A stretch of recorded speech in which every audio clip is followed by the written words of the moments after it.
بسم الله الرحمن الرحيم. بسم الله ما شاء الله. رجعت لكم تاني بفيديو جديد من قناتي وقناتكم، قناة مع دولي احلى.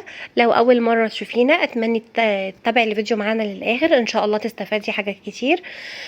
واي حد له سؤال او استفسار عن الفيديو بتاعنا يا ريت يكتب لي في الكومنتات، وان شاء الله هرد عليكم. النهارده زي ما احنا شايفين مع بعض كده هنعمل وجبه سي فود. طبعا اغلبيه الاصناف اللي موجوده معانا النهارده انا عاملاها قبل كده في فيديوهات منفصله على القناه. اول حاجه بدات بيها كده، حسب ترتيب الفيديو هنتكلم. هنعمل مع بعض الملوخيه بالجمبري. جبت الجمبري شوحته وفي توم وبصل على النار، وضفت له شويه ميه، ولو عندك شوربه جمبري اوكي فيها. بعد كده نزلت بالملوخيه. الملوخيه بتاعنا النهارده ناشفه، وقلبتها كده بالمضرب عشان ما تكلكعش معايا. وجبت في طاسه تانية معلقه سمنه بلدي كده، وحمرت فيها توم وكزبره عشان نعمل الطشه بتاعه الملوخيه.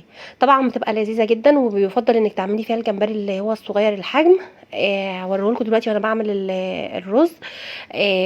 بيبقى حجمه صغير كده، بيعلي التست معانا وبيخليها جميله جدا.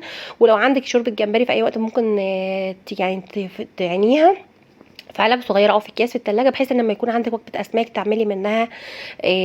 بتبقى لذيذه جدا. نوع الملوخيه دي وكل الولاد بيحبوها. ده الجمبري اللي انا عامله منه الملوخيه، وهعمل منه الرز. معايا برضو كام كيس كده من السي فود. هنعمل معانا شوربه سي فود. طبعا برضو انا عاملاها في فيديو منفصل على القناه، لو حابه ترجعي له هعملها معاكم النهارده. هي الطريقه بتاعها سهله جدا وبتبقى لذيذه ومشهيه وجميله جدا. هنشوفها مع بعض دلوقتي. هنا انا حطيت برضو معلقه سمنه بلدي، وهبدا احمر فيها الجمبري علشان هعمل الرز.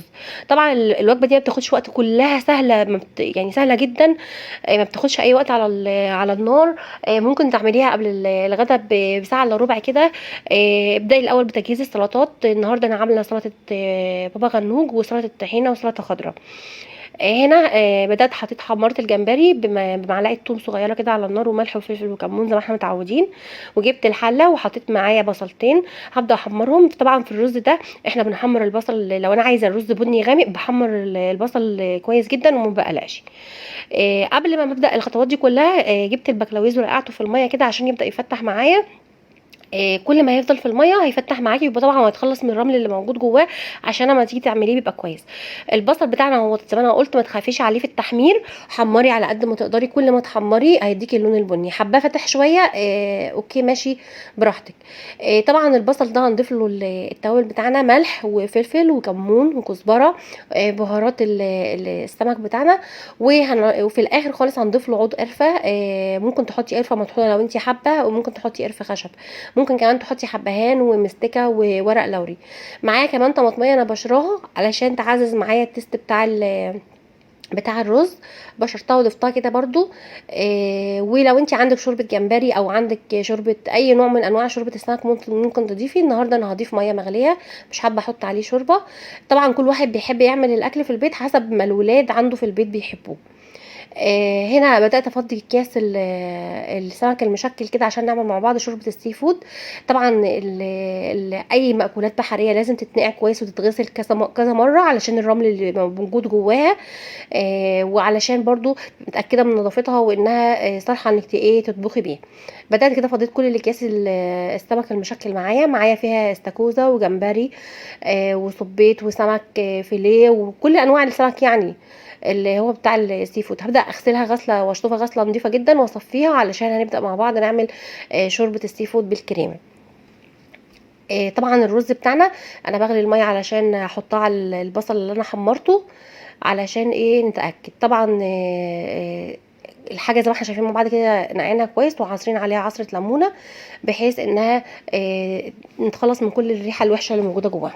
قطعت معايا كده الحاجات اللي انا هستخدمها في شوربه السي فود. بشرت جزر، وقطعت فلفل الوان وبصل وخضار، ومجهزه معايا كل التوابل وتوم طبعا مفروم. هنا الرز بدات احطه كمان عشان نديله تحميره كويسه. ممكن تحطي رز بسمتي او رز عادي. بعد ما الرز يتحمر معانا كويس هنزل عليه بالجمبري والجزر المبشور بعد هو داخل على السوا كده، مش هحطه من الاول علشان الجمبري ما يشدش معايا. بعد ما الرز يستوي هيغلي، اوطي عليه النار واسيبه على نار هاديه زيه زي اي رز. وفي الاخر احط على وشه الجمبري اللي انا حمرته من شويه والجزر. مش عارفه المقطع ده موجود معايا صورته ولا لا، لان اليوم ده طبعا بيبقى يوم زحمه وفيه شغل كتير، ممكن يكون بيفوت مني مقاطع كده مش بعرف اصورها. هنا في الحله الكبيره حطيت معلقه سمنه بلدي ومعلقه زيت صغيره، ونزلت كده بتشكيله الاسماك عشان احمرها. تعرفي انها وصلت معاكي ازاي انها اتحمرت او شوحت كويس؟ هتبداي تلاقي لون الكابوريا والجمبري بيتغير للون الاورنج. اول ما يتغير معاكي للون الاورنج تعرفي كده انها ايه، خدت التحميره الكويسه بتاعها او التشويحه الكويسه بتاعها. تبداي تحطي عليها الحاجات. وعلى العين التانيه برده حطيت البقلاويز كده ياخد برده معايا تشويحه كويسه. وهبدا نفس المكونات اللي بتستخدميها للبقلاويز لشوربه السي فود للجمبري، هي نفس المكونات ونفس الخطوات. يعني هتنزلي بالحاجه بتاعتك تشوحيها على النار، هتحطي معاها نفس المكونات اللي هنحطها هنا، هي هنا. طبعا تقريبا الاسماك كلها بنستخدم نفس التوابل ونفس الخضروات اللي بنضيفها عليها، مفيش اي فرق. الفرق الوحيد ان في شوربه السي فود ممكن اضيف كريمه لباني للشوربه بحيث تتقلها لي شويه. اول حاجه هنضيفها كده البصل، بعد كده هنضيف الفلفل الالوان، وانا هحط واحد فلفل حامي عشان يعلي معايا التست كده. بعد كده هنضيف معلقه ثوم كبيره، طبعا روح السمك او روح اي نوع من الاسماك، الملح والثوم والكمون والليمون، دول اساسي في كل وجبات الايه السمك. وكمان بنحط الكزبره، بنحط برده نعلي التست ممكن معلقه شطه صغيره، معلقه فلفل اسود، وهكذا. هنا حطيت برده التوابل اللي انا قلت عليها، ملح وفلفل وكمون وكزبره. ونحط بهارات السمك بتشتريها جاهزه من عند العطار. عندنا برده كام واحده حبهان وواحده ورق لوري. والطماطم هنا انا مقطعاها مكعبات. وهنعصر طبعا ليمون، ده شيء اساسي على اي شوربه من الاسماك يعني، او اي اسماك طبعا ايه زي ما انا قلت روحها الليمون.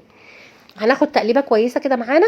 وطبعا هنبقى غاليين الميه في الكتل، هننزل عليها. اول ما تبدا على الغليان كده هبدا احط لها ايه يا بنات، الكريمه اللباني. هتجيبي اي نوع كريمه لباني، علبه 2 زي ما انت حابه، حسب السمك اللي انت عايزاه للشوربه. عايزاه تقيله قوي حطي علبتين، عايزاها خفيفه حطي علبه واحده. انا جايبه النهارده معايا علبه هي هحطها على الكميه اللي انا عاملاها دي. وطبعا احنا عارفين انها بتعلي التست وبتديكي ايه الشوربه قوام بعض الشيء يعني. وعلشان انا عامله نوع الشوربه ده فمش هحط على البقلاويز برضو كريمه، او على الجمبري اللي انا هعمله كريمه، لا. اختاري حاجه واحده بس تحطي عليها الكريمه بحيث تبقى هي الشوربه الاساسيه. هحط برضو معايا كرفس وكزبره كده، مش كتير، مش هكتر. ونفس الحاجات المكونات اهي انا حطيتها برضو على البقلاويز عشان يستوي معايا، ونفس المكونات برضو هحطها على الجمبري عشان يستوي معايا. هم الثلاث اصناف كلهم النهارده بنفس الطريقه. الفرق الوحيد هو الكريمه اللي انا حطيتها على الايه الشوربه السي فود، لان ده نوع الشوربه الاساسي او اللي انا مكتره فيه الشوربه، بحيث ان هو ايه هتبقى هي اللي هتشرب يعني. ماشي يا بنات، زي ما احنا شايفين كده كله هنديله تشويحه كويسه، ونزود عليه الميه المغليه ونسيبه على النار. طبعا مش هنسيبه فتره طويله علشان الحاجات البحريه دي لو سبناها على النار فتره طويله بتشد يعني. اقصى حاجه 5 دقائق 7 دقائق كده وهتبداي تطفي على الحاجات بتاعتك. النهارده زي ما انا قلت لكم عاملين جمبري، عاملين سمك سنجاري، عاملين سمك بلطي مقلي، عاملين بقلاويز، عاملين شوربه سي فود. ومعايا سلطات، سلطه طحينه وسلطه خضراء وبابا غنوج. طبعا الوجبه دي كل الناس بتحبها وخفيفه في الصيف، والطعم بتاعها لذيذ جدا وان شاء الله تجربوا اي وصفه من الوصفات اللي انا عملتها النهارده دي هتعجبكم.